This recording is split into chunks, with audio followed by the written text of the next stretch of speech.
बात करेंगे कि क्या स्टूडेंट्स कनाडा में रेफ्यूजी अप्लाई कर सकते हैं। अगर वो करते हैं तो उसके ड्रॉबैक क्या होंगे, फाइल को कितना टाइम लगेगा और उसके बाद की लाइफ कैसी होगी। So hi everyone, welcome back to my channel. और मेरा नाम है रितु और मैं कनाडा में रहती हूँ और मैं ट्राई करती हूँ कि मैं आपको कनाडा के बारे में कुछ रीसेंट अपडेट्स या इन्फॉर्मेशन दे सकूँ। सबसे पहले हम बात करते हैं 2012 से लेकर 2015 तक की। उस टाइम पर क्या था कि कनाडा गवर्नमेंट ने इतना भर भर के मार्केटिंग किया था कि हमें इमिग्रेशन बढ़ाना है, हम लोगों को बुलाना चाहते हैं, हमें 4 लाख पर्सन पर ईयर चाहिए। तो इन लोगों ने सारी मार्केटिंग एजेंसी, सारी इमिग्रेशन एजेंसी, हर कोई यही चाहता था कि कनाडा आओ, कनाडा आओ। अब जब कनाडा लोग आने लग गए हैं तो उस टाइम पर इनसे ये सब कुछ हैंडल नहीं हो रहा।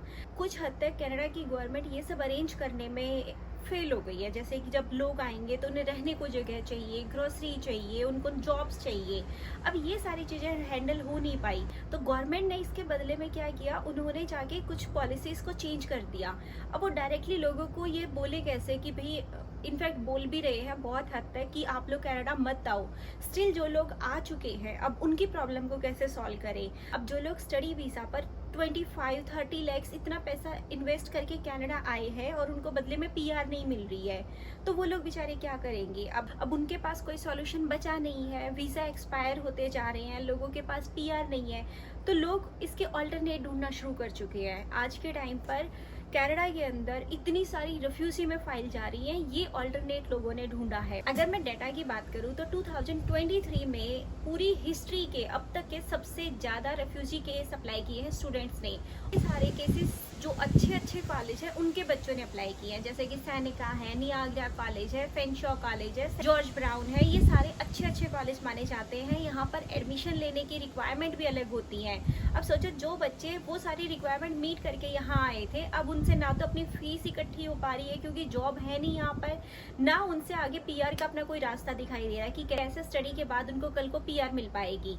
इसलिए लोग रेफ्यूजी अप्लाई कर रहे हैं। बट क्वेश्चन यहाँ पर ये बनता है, ये लोग जो रेफ्यूजी अप्लाई कर रहे हैं, क्या इनको रेफ्यूजी मिल पाएगी? मतलब असाइलम और ये सारा प्रोसीजर जब आप अप्लाई करते हो ना, तो ये क्यों अप्लाई करते हो, कौन इसके एलिजिबल होते हैं, पहले वो बात करते हैं। देखो, रेफ्यूजी का सबसे पहला रिक्वायरमेंट यही होता है कि आप तब एलिजिबल होगे जब आप ये प्रूव कर पाओगे कि आपकी कंट्री में वॉर है, या फिर आपकी कंट्री में आपको जान का खतरा है, या फिर जैसे कि आपकी दंगा फसाद कुछ चला हुआ है रिलीजियन बेस।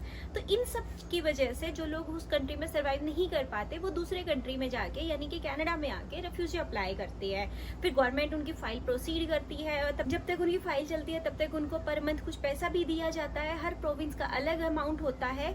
इन सारी बातों के बीच में एक क्वेश्चन ये आता है कि अगर स्टूडेंट अप्लाई कर रहे हैं रेफ्यूजी, तो उनकी फाइल पास कैसे होगी? क्यों? क्योंकि सबसे बड़ा ड्रॉबैक उनके लिए क्या होता है, जब हम स्टडी वीज़ा अप्लाई करते हैं ना, तो साथ में हम एक एसओपी अटैच करते हैं, जो कि स्टेटमेंट ऑफ पर्पस, मतलब आप कनाडा क्यों आना चाहते हो, यहाँ अगर आप क्या करोगे, इस ड्यूरेशन में जब आप कनाडा में स्टडी करोगे कौन आपको फाइनेंशियली सपोर्ट करेगा। ठीक है, उसमें हम अपनी पूरी स्टोरी बताते हैं कि हमारे पेरेंट्स ये जॉब करते हैं, हमारे पास इंडिया में इतना सारा सेविंग है। यही आपका ड्रॉबैक बन जाता है जब एक स्टूडेंट असाइलम अप्लाई करता है, यानी कि रेफ्यूजी अप्लाई करता है। उसके अलग अलग स्टेजेस होते हैं, पहले आप अप्लाई करते हो, पहले रेफ्यूजी होता है, फिर असाइलम बनता है, और ये ऐसे बहुत लंबा प्रोसीजर होता है जो कि 2 से 3 साल तक चलता है। अभी कुछ दिन पहले भी मैंने एक वीडियो बनाया था असाइलम के लिए, उस पर सबसे ज़्यादा क्वेश्चन लोगों के यही आए थे कि क्या स्टूडेंट असाइलम अप्लाई कर सकते हैं। तो ये स्टूडेंट अप्लाई कर सकते हैं, ऐसा कुछ नहीं है कि आप ये लोग अप्लाई नहीं कर सकते। अगर आप इनसाइड कनाडा हो और आपका स्टेटस है विजिटर, वर्कर या स्टूडेंट, तो आप असाइलम अप्लाई कर सकते हो। अगर आप आउटसाइड कनाडा हो और आप कनाडा रेफ्यूजी अप्लाई करना चाहते हो, तो आपको पहले यहाँ आना पड़ेगा। यहाँ अगर आप एयरपोर्ट पर अप्लाई कर सकते हो। बट क्वेश्चन ये है कि अगर आपकी फाइल पास नहीं हुई, अगर आपका केस डिनाई हो गया, रेफ्यूजी एक्सेप्ट नहीं होता है, तो आपको एक लेटर दे दिया जाता है जिसमें कि आपको डिपोर्ट किया जाता है। तो ये सबसे बड़ा यहाँ पर रिस्क हो जाता है कि आप अपनी फाइल को अप्रूव कैसे करेंगे, और वो कैसे करेंगे, उसके लिए आपको ध्यान रखना पड़ता है कि आप अपनी फाइल को कैसे प्रेजेंट कर रहे हो।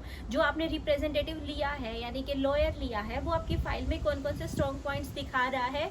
उसके बाद आपका एक इंटरव्यू भी होता है। उस इंटरव्यू में आप कैसे जस्टिफाई कर पाओगे ये चीज़ कि आपको अपनी जान से खतरा क्यों है इंडिया में, यानी कि जो भी आपकी होम कंट्री है, आप वहाँ पर क्यों वापस नहीं जा सकते और आप क्यों यहाँ रहना चाहते हो। इसके साथ एक सबसे सबसे बड़ा ड्रॉबैक मेरे को ये लगता है कि आप अपनी होम कंट्री से पीछे हट जाते हो। शुरू के 2-3 साल तक, जब तक आपका रिफ्यूजी का क्लेम चलेगा, तब तक आप कनाडा से बाहर नहीं जा सकते। सो इन बिटवीन अगर आपकी कंट्री में, आपके घर में कोई भी प्रॉब्लम होती है तो आप ट्रैवल नहीं कर पाओगे, ठीक है। वैसे तो कनाडा में रिफ्यूजी की परसेंटेज 78% है, बट वो स्टूडेंट्स को इंक्लूड नहीं करती। वो एक्सेप्ट स्टूडेंट हर किसी की फाइल के लिए है। चलो मान लिया 3 साल के रिफ्यूजी क्लेम के बाद, कोर्ट केस के बाद आपको आपकी पीआर मिल गई और आप यहाँ सेटल हो गए। अब जो पीआर मिलने के बाद रिफ्यूजी मिलने तक का टाइम होगा ना, दोबारा आपको 3 साल का वेट करना पड़ेगा। उस 3 इयर्स में आप होम कंट्री नहीं जा सकते। आपकी हर एक्टिविटी को ट्रैक किया जाता है, क्योंकि इन्हें भी डाउट होता है कि आप सच में कह भी रहे हो जो बातें, वो सच में है भी कि नहीं, आपको सच में अपनी होम कंट्री में खतरा है भी कि नहीं।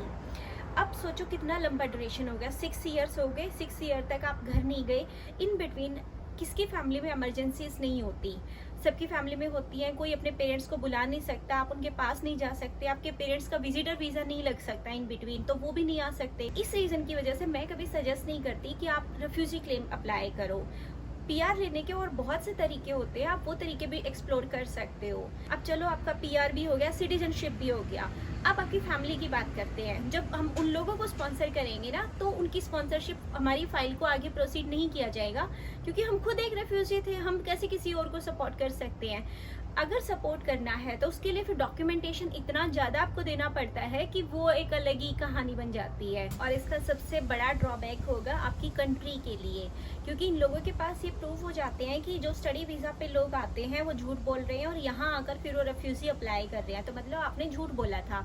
तो जो आपकी कंट्री से बाकी के लोग रियल में पढ़ाई करने के लिए आना चाहते हैं या रियल में स्ट्रगल करके यहाँ सेटल होना चाहते हैं, उनके वीज़ा की परसेंटेज डाउन हो जाती है। तो फिर ये लोग, जैसे कि अभी हम 24 की बात करें तो इन्होंने स्टडी वीज़ा पे कैपिंग लगा दिया। चलो वो इस बात से रिलेटेड नहीं था, उसका रीज़न अलग था, बट कहीं ना कहीं स्टडी वीज़ा हमारी कंट्री के लिए और मुश्किल होता जाता है अगर हम ज़्यादा रेफ्यूजी अप्लाई करते हैं तो। इसके साथ एक और मिथ लोगों को ये लगता है कि अगर हम 1 ईयर की स्टडी लेकर आ गए, हमने 1 ईयर कंप्लीट कर लिया, उसके बाद हम रेफ्यूजी अप्लाई कर देते हैं, इन बिटवीन हमें वर्क परमिट मिलेगा, जॉब कर लो। रेफ्यूजी मिलने के बाद जब आपको पीआर मिल जाएगी तो आप किसी भी उसमें जाकर, कॉलेज में जाकर फिर से पढ़ाई कर सकते हो। आई एग्री, कनाडा में स्टडी फ्री है पीआर होल्डर्स के लिए, बट वो अलग तरीके से फ्री है। अगर आप रेफ्यूजी लेकर पीआर ले रहे हैं तो आप किसी भी कॉलेज या स्कूल में जाकर स्टडी फ्री में नहीं कर सकते, आपको उसके लिए पे करना पड़ेगा। उसके साथ कुछ लिमिटेड कॉलेज होते हैं जिसमें आप फ्री ऑफ कॉस्ट जाके पढ़ाई कर सकते हो। तो ऐसा नहीं है कि आप किसी भी कॉलेज में गए और आपने एडमिशन ले लिया। और इसका नुकसान ये होगा कि अगर स्टडी ही अच्छी नहीं होगी तो आपको कल को फ्यूचर में क्या जॉब मिलेगी, कैसे आप अपनी लाइफ को सेटल करेंगे। इसके साथ ही जो वर्कर्स कनाडा के अंदर हैं वो भी असाइलम अप्लाई कर रहे हैं। रेफ्यूजी क्यों अप्लाई कर रहे हैं? अब देखो, जैसे कि जो बच्चा स्टडी के लिए आया, स्टडी करके उसने वर्क परमिट लेके 3 साल पूरा मेहनत करी, बट उसको पीआर नहीं मिल पाई। अभी 2024 के लिए 2 दिन पहले ही अपडेट आया है कि उन्होंने अपनी पीएनपी क्लोज कर दिया, यानी कि उनके पास कोटा ही नहीं है अब और पीआर देने के लिए। तो जो बच्चे वहाँ पे काम कर रहे हैं, जो बच्चा भी नवंबर दिसंबर ऐसे टाइम पर एलिजिबल होते, वो अप्लाई करेंगे तो कैसे अप्लाई करेंगे? उनके पास तो है ही नहीं तरीका अप्लाई करने का, और वर्क परमिट एक्सपायर हो रहा है, तो वो बेचारे जाके फेक रेफ्यूजी क्लेम अप्लाई करेंगे। और जैसे ही उनका केस चलता जाएगा 1-2 साल, इन बिटवीन उनको टाइम मिल जाएगा यहाँ पे अपनी पीआर को फाइंड आउट करने का, किसी तरीके से सेटल होने का। उसके बाद जैसे उनकी पीआर हो जाएगी, वो अपना रेफ्यूजी क्लेम को वापस ले लेंगे। रीजन ये भी है, बट इसकी वजह से क्या हो रहा है कि डेटा बढ़ता जा रहा है। अब ये एक फेक रेफ्यूजी एप्लीकेशन है, वो तो हमें पता है, या जो अप्लाई कर रहा है उसको पता है, बट आईआरसीसी को तो नहीं पता। वो तो ये काउंट करते जा रहे हैं कि इंडिया से इतने लोगों ने रेफ्यूजी अप्लाई किया है, या फिर इस कंट्री से, इस एरिया से ये ज्यादा रेफ्यूजी अप्लाई हो रहे हैं, तो हमारी कंट्री का नाम वहाँ पे थोड़ा सा डिग्रेड होता जा रहा है। मैं ये नहीं कह रही कि ये लोग गलत कर रहे हैं, बट क्योंकि इनके पास और कोई ऑप्शन नहीं है इसलिए भी कर रहे हैं। बट अगर सच में आपकी कंट्री में कोई थ्रेट नहीं है और आप सिर्फ पीआर जो स्ट्रगल है उसको अवॉइड करने के लिए रेफ्यूजी के तरीके से जाना चाहते हो, तो आई वुड सजेस्ट कि आप ऐसा ना करो। आप रियल में किसी और तरीके से पीएनपी से अपनी जॉब चेंज करके, फ्रेंड्स सीख के किसी और तरीके से पीआर अप्लाई करो, एंड आई एम श्योर कि आपको पीआर जरूर मिलेगी।